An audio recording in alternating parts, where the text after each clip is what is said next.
فزت ورب الکعبہ، تمہیں خوف خدا کی وصیت کرتا ہوں، بلکہ دنیا طلبی سے بچو، اگرچہ دنیا تمہارے گرد چکر لگائے۔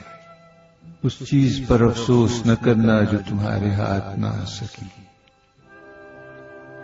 ہمیشہ حق بات کہو اور اس جہاں کی جزا کے خاطر کام کرو۔ ستمگروں سے ہمیشہ لڑتے رہو اور مظلوموں کے مددگار۔ تمہیں اور اپنے تمام فرزندوں اور عزیزوں اور ہر اس شخص کو وصیت کرتا ہوں جس تک یہ میری وصیت پہنچے، خدا کا خوف کرو، خدا کا خوف کرو۔ اپنے کاموں کو منظم رکھو اور ایک دوسرے کے درمیان صلح اور آشتی سے کام لو، کیونکہ میں نے تمہارے جد صلی اللہ علیہ وآلہ وسلم سے سنا کہ فرمایا لوگوں کے درمیان صلح کروانا سالوں کی نماز اور روزے سے بہتر ہے۔ خدا کے لیے یتیموں کا خیال رکھنا، انہیں کبھی بھوکا اور کبھی سیر نہ چھوڑنا، انہیں یوں ہی نہ سمجھنا۔ خدا کے لیے پڑوسیوں کا خیال رکھنا، ان کی سفارش پیغمبر نے کی اور بارہا ان کے بارے میں فرماتے رہے، یہاں تک کہ ہم گمان کرنے لگے کہ شاید ارث میں بھی ان کا حصہ قرار دیں گے۔ خدا کے لیے قرآن کا خیال رکھنا، کہیں ایسا نہ ہو کہ دوسرے لوگ قرآن پر عمل کرنے میں تم پر سبقت لے جائیں۔ خدا کے لیے نماز کا خیال رکھنا جو تمہارے دین کا ستون ہے۔ خدا کے لیے حج کے موقع پر کہیں ایسا نہ ہو کہ خانہ خدا کو خالی چھوڑ دو۔ جتنے دن بھی اس دنیا میں ہو، اگر بیت اللہ کی حرمت کا خیال نہ رکھا تو سخت عذاب میں مبتلا ہو جاؤ گے۔ خدا کے لیے راہ خدا میں اپنے نام و جان و زبان کے ذریعے جہاد کرتے رہنا اور تم پر آپس میں مل کر رہنا اور ایک دوسرے کو معاف کرنا ضروری قرار دیتا ہوں۔ کہیں ایسا نہ ہو کہ ایک دوسرے سے منہ موڑ کر تعلقات ختم کرنا، امر بالمعروف و نہی عن المنکر کو ترک مت کر دینا، ورنہ بدترین لوگ تم پر حکمران ہو جائیں گے۔ اس وقت دعا کرو گے مگر دعا قبول نہیں کی جائے گی۔ اے اولاد عبد المطلب، میں مسلمانوں کے خون میں تمہارے ہاتھوں کو آلودہ نہ دیکھوں۔ یہ کہتے ہوئے دکھائی نہ دینا کہ امیر المؤمنین کو قتل کیا تھا، جان لو کہ میرے قاتل کے علاوہ کسی کو میرے بدلے نہ مارنا۔ اور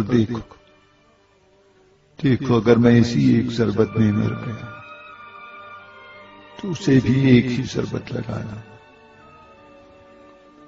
اور اس کے ہاتھ، پیر اور دیگر اعضاء کو نہ کاٹنا، کیونکہ میں نے رسول اکرم صلی اللہ علیہ وآلہ وسلم سے سنا ہے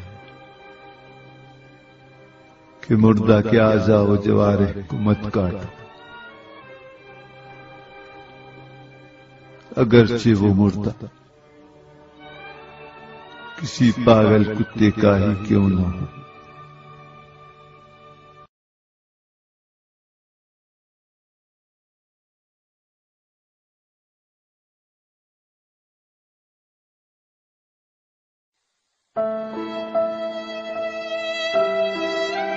خدا کا خوف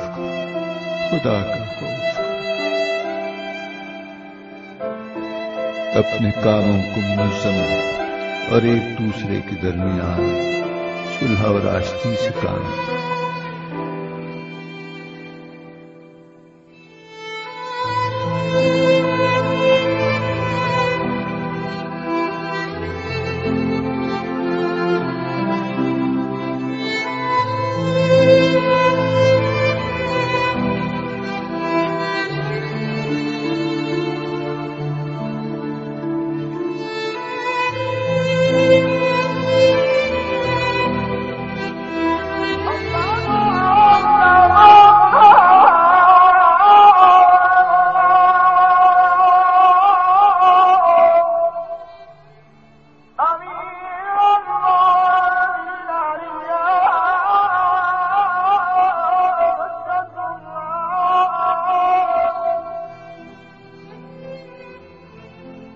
راستے میں چل فاتحہ نماز پڑھ لینا بعد میں یار. فاتحہ بھائی جان نماز کا وقت ہے یار, موقع محل تو دیکھیں, فاتحہ نماز کے بعد رکھیں یار, نماز کے عمل وقت کا خیال تو کریں.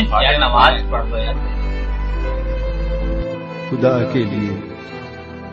کے لیے نماز کا خیال رکھ جو تمہارے دین کا ستون ہے.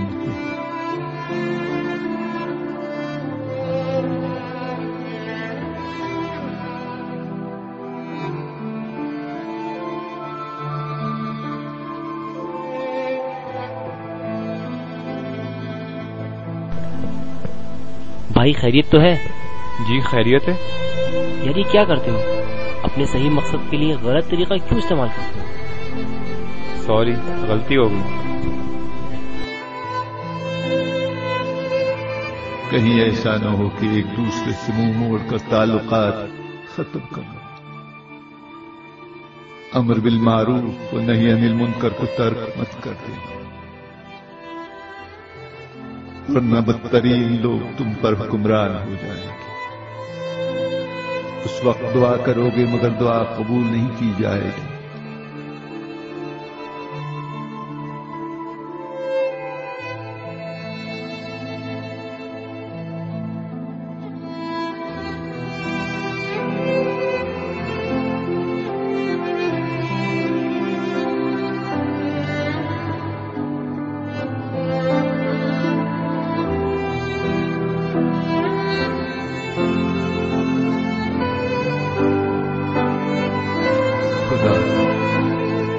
خدا کے لیے پڑوسیوں کا خیال رکھنا.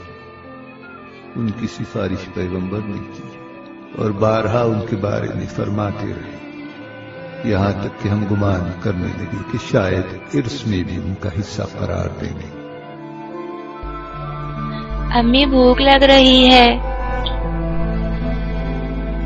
بیٹا کہاں سے لاؤں کھانا؟ ناشتہ بھی نہیں کیا, دوپہر میں بھی کچھ نہیں کھایا. امی جب ابو زندہ تھے تب تو ایسا نہیں ہوتا تھا. بیٹا اب ہمارا خدا, رسول اور اہل بیت رسول کے سوا اس دنیا میں کوئی سہارا نہیں. کیا ان کو پتا ہے کہ ہم بھوکے ہیں؟ وہ جانتے ہیں, وہ ضرور ہماری مدد کریں گے. آنٹی امی نے مولا عباس کی حاضری کا حصہ بھجوایا, یہ لے لیں. خدا کے لیے یتیموں کا خیال رکھنا. انہیں کبھی بھوکا اور کبھی سیر نہ چھوڑ, انہیں یوں ہی نہ سمجھے. خدا کے